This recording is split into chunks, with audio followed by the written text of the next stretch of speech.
start floating to the sky. The summer was alive, going to the end of time. I can see the daylight. Eyes were perfect. In the really the end. Just like a stranger, so far away from me. अस्सलाम वालेकुम, क्या हाल चाल है आप लोगों के। I hope आप लोग खैरियत से होंगे। मैं बिल्कुल ठीक। तो जनाब यहाँ पर सबसे पहले जो है ना वो मैं उठने के बाद पहले मैंने सारे कमरों से कपड़े वगैरह जमा किए, क्योंकि बहुत दिनों से जो है ना मैं कपड़े वगैरह नहीं धो रही थी। एक तो सुस्ती थी, गर्मी थी, तो इस वजह से ना बिल्कुल भी एक्स्ट्रा काम करने का दिल नहीं चाहता। बस ये होता है कि जल्दी जल्दी कुकिंग कर लूँ और बस कहीं पर ना ठंडे ठंडे कमरे में लेट जाऊं जाकर। और आजकल तो वैसे इतना डीपली सफाई भी नहीं करवा रही हूँ जब से गर्मियाँ आई हैं। तो यहाँ पर बात ये करना चाहूँगी कि हमें अपने शौहरों की कदर करनी चाहिए, जिनकी वजह से हम लोग एक महफूज छत के नीचे बैठकर पुरआसाइश ज़िंदगी बसर कर रहे हैं। तमाम बहनों का सुहाग सलामत रहे, आमीन। तो हम जो है ना अपने शौहरों की वजह से इस वक्त इतनी पुरसुकून ज़िंदगी गुजार रहे हैं।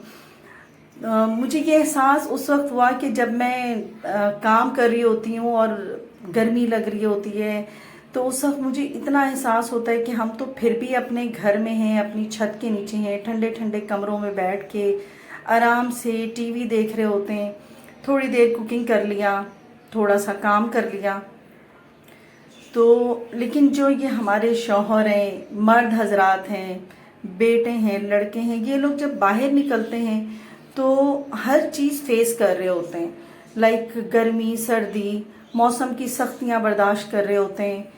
जहाँ पर काम कर रहे होते हैं अपने बॉसेस की सख्तियां बर्दाश्त कर रहे होते हैं, उनकी बातें सुन रहे होते हैं।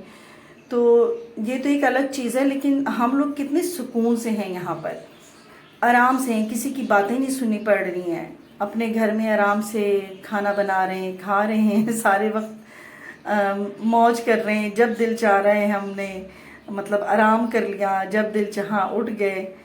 तो बस यही मैं बात कहना चाह रही थी कि हम लोगों को अपने शौहरों की बहुत कदर करनी चाहिए और उन लोगों का बहुत ख्याल करना चाहिए कि ये बेचारे जो है ना अपने घर के लिए, अपने बाल बच्चों के लिए कितनी ज़्यादा मेहनत कर रहे होते हैं, कितना सफ़र कर रहे होते हैं बीमारी में या और भी कोई ऐसी प्रॉब्लम्स हैं, लेकिन ये बेचारे जो हैं घर से बाहर निकल ही जाते हैं। तो जनाब यहाँ पर बातों ही बातों में जो है ना वो नाश्ता तैयार कर लिया है मैंने।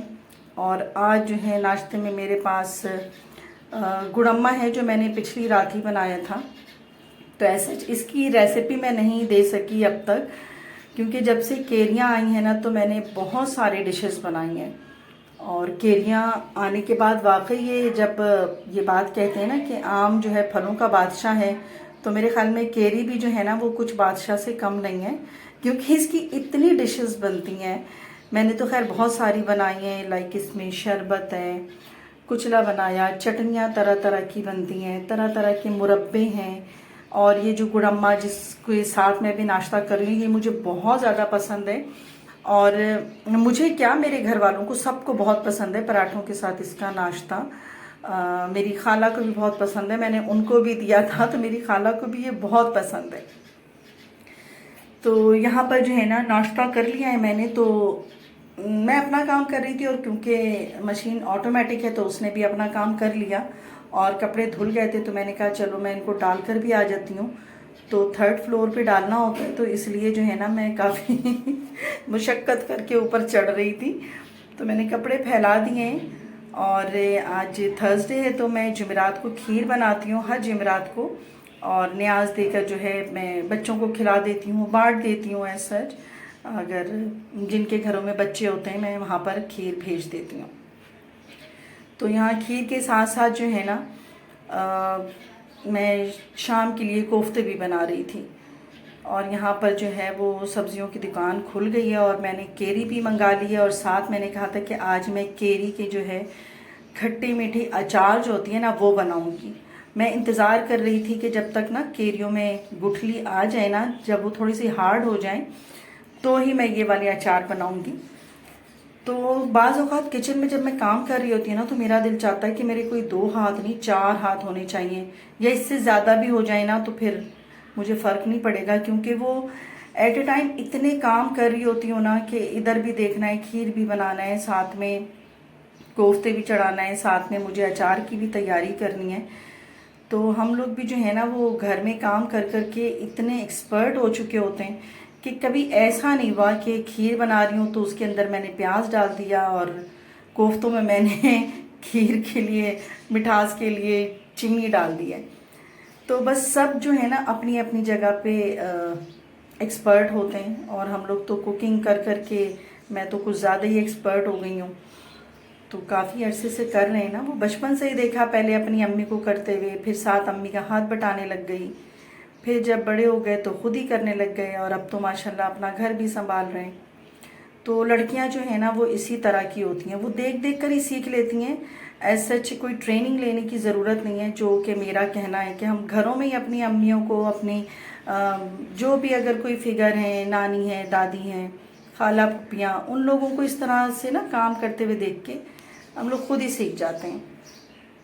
तो यहाँ पर जो है ना कीमे को मैं मज़ीद अपने चॉपर में पीस लूँगी, बिल्कुल बारीक ना, क्योंकि मेरे घर में बिल्कुल भी ज़रा सी भी कि अगर वैसा आ जाए ना ग्रेनी सा, तो फिर मेरी बेटियाँ नहीं खाती हैं। तो इसके लिए मैं कोफ्तों के लिए जो मैंने कीमा मंगाया था उनको मैंने मज़ीद इसमें जो है और ज़्यादा चॉप कर लिया है, बिल्कुल ही बारीक सा। खीर मेरी पक के तैयार हो गई थी। आज खीर को जो है ना पहले मैंने शुगर को कैरेमलाइज कर लिया था और फिर उसके अंदर दूध डाल दिया, तो इससे जो है ना खीर इतनी सौंधी सौंधी सी बन गई, तो बहुत ही ज़बरदस्त खीर तैयार हो गई थी। तो साथ ही मैंने कोफ्तों का मसाला भी भून लिया था, और अब कोफ्ते के मैंने पहले कीमे को पीस लिया, उसके अंदर 2 दरमियानी प्याज और 4-6 हरी मिर्चें डाल दी, और साथ में जो भी हमारा जो किचन के जो मसाले होते हैं ना, जिसमें नमक, कुटी मिर्च और थोड़ा सा भुना कुटा ज़ीरा, गरम मसाला, अदरक लहसुन ये डाल दिया, और बाइंडिंग के लिए मैंने इसमें थोड़ा सा बेसन भी डाल दिया है, और ऑयल भी, ताकि ना कोफ्ते बिल्कुल ड्राई ना हो।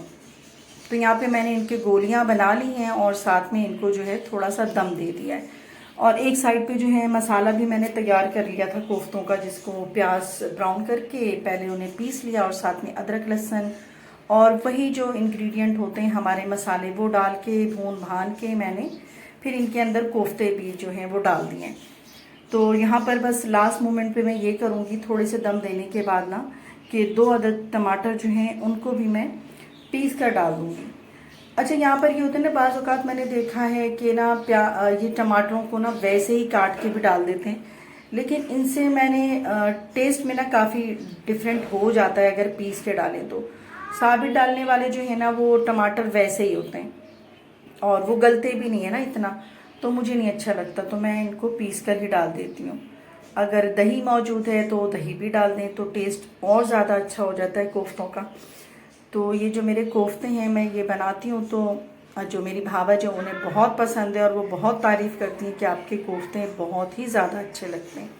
और ये जो कोफ्ते हैं ना कि टूटते भी नहीं हैं, और नरम भी बहुत ज़्यादा होते हैं, इतने सॉफ्ट होते हैं ये, बिल्कुल मलाई की तरह। तो जनाब यहाँ पर मैंने टमाटर भी डाल दिया है, और बस आखिर में थोड़ी सी कसूरी मेथी मैं इसमें छिड़क दूँगी, तो इससे सालन का ना बहुत ही अच्छी खुशबू आ जाती है। तो ये तैयार हो गया है, और साथ मैंने चावल भी बना लिए हैं, और अब मैं बना लूँगी सैलेड।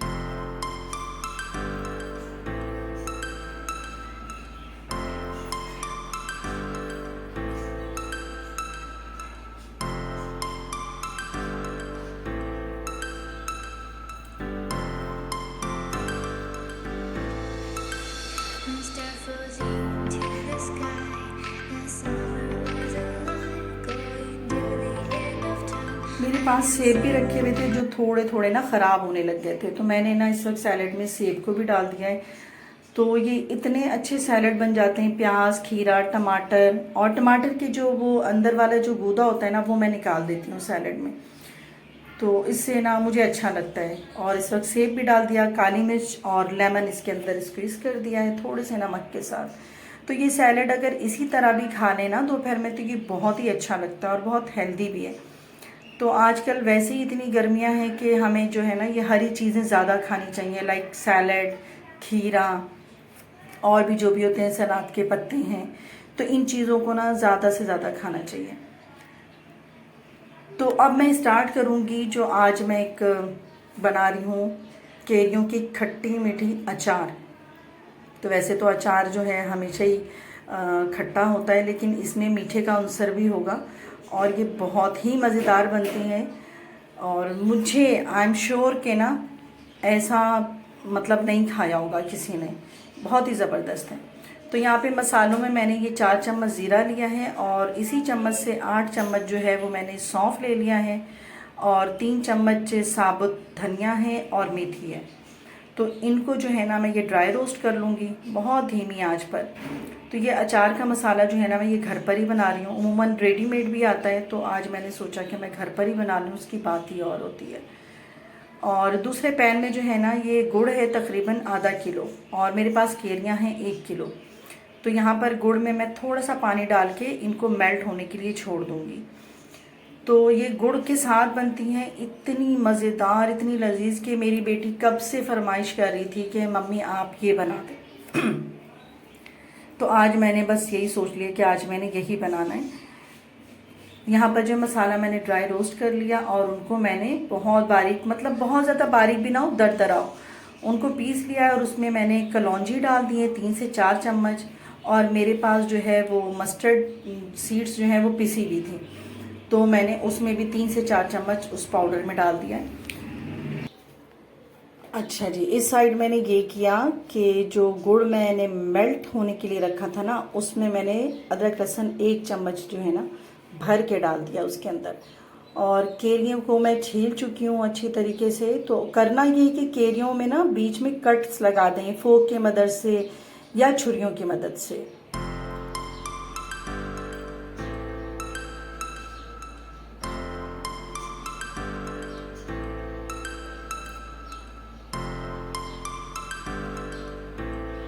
तो यहाँ पर जो है ना ये सारी केरियों को छोटे छोटे से कट्स लगाने हैं ताकि ना इनके अंदर गुड़ जो है रच जाए, अंदर चली जाए।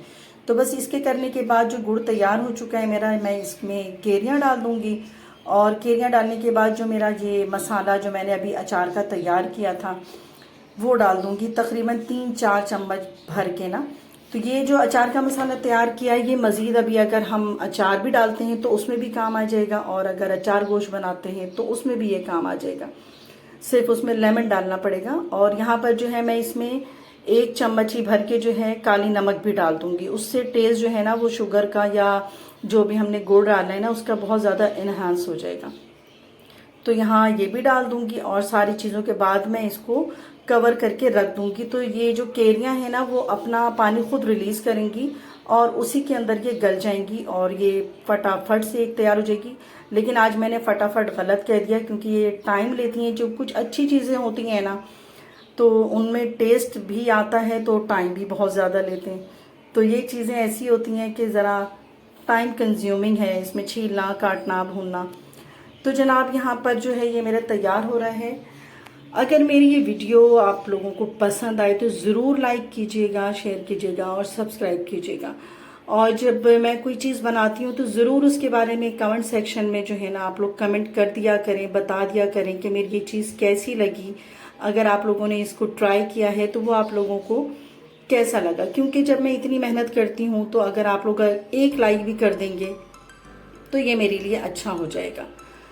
तो यहाँ पर जो है ना अब थोड़ी थकन हो चुकी थी और गर्मी से बैठ के पानी पी रही थी, तो बस यहाँ पर टीवी भी देख रही थी। बस यही टाइम होता है मेरा कि मैं कुकिंग भी कर रही होती हूँ और थोड़ी सी टीवी लगा लेती हूँ, अपनी ड्रामे शरामे भी देख लेती हूँ इस वक्त। तो यहाँ पर जो है मेरा जो ये अचार है खट्टा मीठा अचार, ये बिल्कुल अब रेडी हो चुका है और बहुत ही ज़बरदस्त बना था। आप लोग भी ट्राई कीजिएगा इसको। तो यहाँ पर मैं थोड़ी सी पिसी मिर्चें डाल रही हूँ, शायद मैं भूल गई थी, तो पिसी मिर्चें भी यहाँ पे थोड़ी सी डाल देते हैं। तो ये बहुत ही ज़बरदस्त सा अचार बना था और मैंने इसको अपने दोस्तों को भी बांटा, अपने भावज के यहाँ दिया और सबको बेहद ये पसंद आया। तो आप लोग भी